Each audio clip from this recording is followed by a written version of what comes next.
All right, we are back in the garden, and I just want to do a quick video on my Ollas.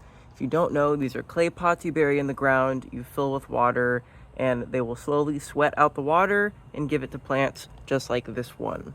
So I've been using these for a few years now, I'd say almost coming on 5, and I think that they are really useful. They're great when it gets really hot and you have plants that just need that constant water. It does save you time from having to come out in the garden, and it's really nice for new plants that are getting established so they have that constant drip to drink from while their root systems are still fairly shallow. But what I will say is they have not done a great job with plants that never get those large root systems. And what I mean by that are plants like strawberries. So I'm going to the backyard, the neighbors are being loud.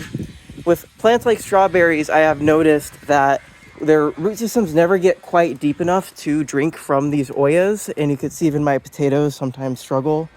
And I think a good guide I read is about twice the width of the Olla is how far plants can drink from it. So with this one here, it's about as wide as my hand. It would probably be able to drink a plant right about over here, maybe like pretty close to the edge of the bed.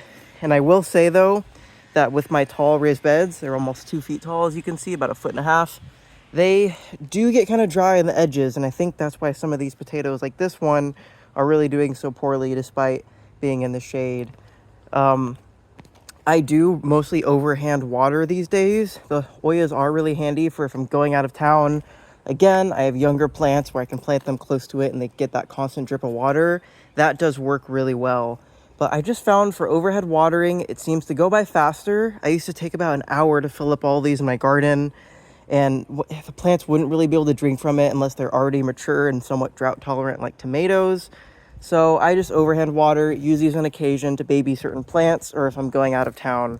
So I hope that answers your questions about Ollas. Here I have one over here to help give you an idea. I just have a clay pot, normal ceramic pot. You see there's a hole to fill it up. I have a second one that is facing up normally, and you put glue around the top, or actually silicone caulk to be more specific. Then you plop another one on it upside down. So it's like this sort of diamond shape with the 2 pots. And then I just use this little lid to stop slugs from going in there because they like the moisture.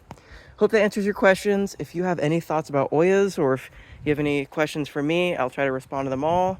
Have a good one.